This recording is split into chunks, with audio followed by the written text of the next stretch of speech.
Good evening मेरे सभी साथियों। आज जो मैं आप लोगों के लिए जानकारी लाया हूँ वो बेहद ख़ास जानकारी है। अभी तक तो आप लोग नियोजित शिक्षक को कितने अवकाश दिए जाते थे इसके बारे में जानते थे, परंतु मैं अब बताऊंगा आप लोगों को जैसे ही आप विशिष्ट शिक्षक के रूप में योगदान करेंगे तो विभाग आपको कौन कौन सा अवकाश देगी, किस अवकाश के बदले आपको राशि मिलेगी और इसकी स्वीकृति कैसे होगी। इसी से संबंधित आज का ये मेरा वीडियो है। तो मैं अपनी बातों को स्टार्ट करता हूँ। तो प्रथम, जैसा कि आप देख रहे हैं, विशिष्ट शिक्षकों को कौन कौन अवकाश मिलेगा, इसी से संबंधित बातें हैं। आकस्मिक अवकाश तो आपको नियोजित टीचर के रूप में भी मिलता था और आपको विशिष्ट शिक्षक के रूप में मिलेगा, जो कि कुल वर्ष में 16 दिनों का होगा, जिसकी स्वीकृति यहाँ भी प्रधानाध्यापक ही करेंगे। पहले भी प्रधानाध्यापक करते थे, अब भी प्रधानाध्यापक ही करेंगे। साथ ही महिला शिक्षक शिक्षिकाएं या पुस्तकालय अध्यक्ष, जिन्हें कि महीने में 2 दिन का विशेष आकस्मिक अवकाश मिलता था, वो यहाँ भी मिलेगा और इसकी भी स्वीकृति प्रधानाध्यापक के द्वारा ही की जाएगी। आगे अब है क्या कि यहाँ पे आपको अर्जित अवकाश 14 दिनों का और अधिकतम जो 300 दिनों का है। आप जब नियोजित टीचर थे, शुरू में आप लोगों को ये अवकाश दे नहीं होता था, परंतु बाद के समय में आप लोगों को 14 दिनों का अर्जित अवकाश दे हो गया है। जैसे ही आप विशिष्ट शिक्षक बनिएगा वैसे ही आप लोगों को फिर प्रत्येक वर्ष 14 दिनों का अर्जित अवकाश प्राप्त होगा। अब यहाँ पर मैं जो 300 दिन लिखा हूँ, इसका मतलब है कि पूरे सेवा काल में अगर आप अर्जित अवकाश को नहीं लेते हैं और वह 300 दिन तक पूर जाता है, 300 दिन के ऊपर का गणना नहीं होगा, 300 दिन तक अगर आप अपने अर्जित अवकाश को जमा करके रखते हैं तो नियमित कर्मी को इसके बदले में 300 दिनों का यानी कि 10 महीने का भुगतान होता है, पैसा मिलता है, जिसको कि विभाग देती है। अभी नियोजित शिक्षक के रूप में यह लाभ नहीं है, लेकिन नियमित कर्मी को यह लाभ है कि 300 दिन जैसे ही आपका पूर जाएगा और आप सेवानिवृत्त होते हैं तो 300 दिनों का आपको वेतन मिलेगा। अधिकतम 300 दिनों का, न्यूनतम 300 दिन से कम भी हो सकता है, लेकिन किसी भी सूरत में 300 से अधिक दिन का नहीं होगा। अब हम आगे बढ़ते हैं। आपको चिकित्सा अवकाश भी 20 दिन का मिलेगा, जो कि अभी भी मिलता है।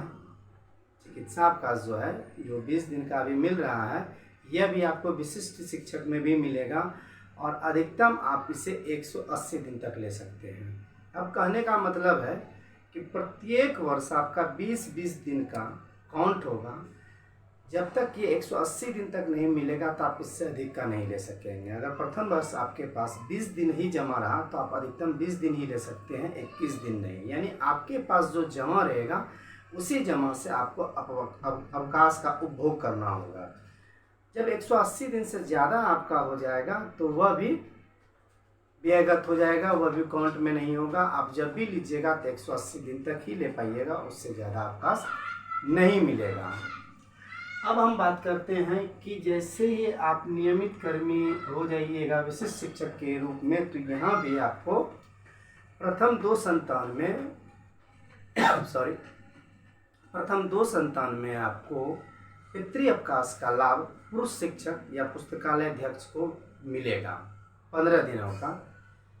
अगर आप महिला शिक्षिका हैं या पुस्तकालय अध्यक्ष हैं तो प्रथम 2 संतान है तो आपको 180 दिनों का मातृत्व अवकाश मिलेगा। उसके बाद है असाधारण अवकाश। जितने भी अवकाश अभी जो विशिष्ट शिक्षक जब आप बन जाइएगा, इनकी स्वीकृति आपको जिला शिक्षा पदाधिकारी या उनके द्वारा अधिकृत जिला कार्यक्रम पदाधिकारी माध्यमिक शिक्षा के द्वारा स्वीकृत किया जाएगा।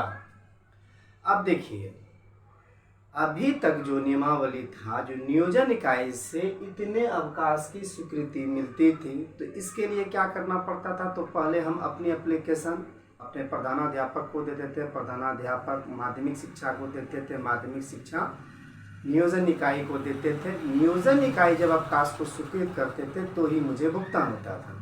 लेकिन अब ये सब बातें नहीं हैं। जैसे ही आप नियमित कर्मी बन जाइएगा, प्रधानाध्यापक आपके आवेदन को अग्रसारित कर देंगे और यह आवेदन आपका चला जाएगा जिला शिक्षा पदाधिकारी कार्यालय में और यहीं से आपके अवकाश की स्वीकृति मिल जाएगी।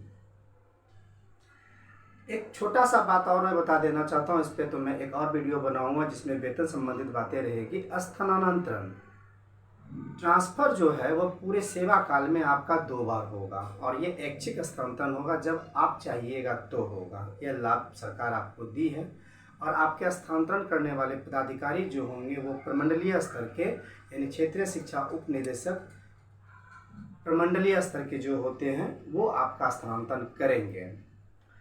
तो ये तो अब आगे, जब अभी इस पर विशेष दिशा निर्देश नहीं मिला है, लेकिन नियमित कर्मियों के लिए शिक्षक संबंधित में यही नियम है। अब एक बात और आप लोगों को समझ लेना है, सेवा काल में तो 2 ऐच्छिक स्थानांतरण आपको मिलेगा, लेकिन प्रशासनिक दृष्टि से कभी भी आपका स्थानांतरण किया जा सकता है। यह भी सरकार के घर में एक नियम है। ऐसा नहीं है कि हम नहीं चाहेंगे तो स्थानांतरण नहीं होगा, लेकिन प्रशासनिक दृष्टि से कभी भी आपका स्थानांतरण हो सकता है। लेकिन यह सबों पे लागू नहीं होता है, विशेष रूप से उनका कंप्लेन रहता है या वैसा कुछ मामला लंबित रहता है विभाग के ऊपर, तो ये ऐसा होता है। बाकी मामले में ऐसा नहीं होता है। जब तक विभाग आप ऐच्छिक स्थानांतरण नहीं चाहिएगा तब तक ऐच्छिक स्थानांतरण नहीं होगा। तो ये जितनी अवकाश है, ये अवकाश अब आप लोगों को मिलेगा। जो पहले भी कुछ मिलता था, कुछ नहीं मिलता था, लेकिन अब जो मिलेगा इसकी स्वीकृति अब जिला शिक्षा पदाधिकारी के माध्यम से ही होगा।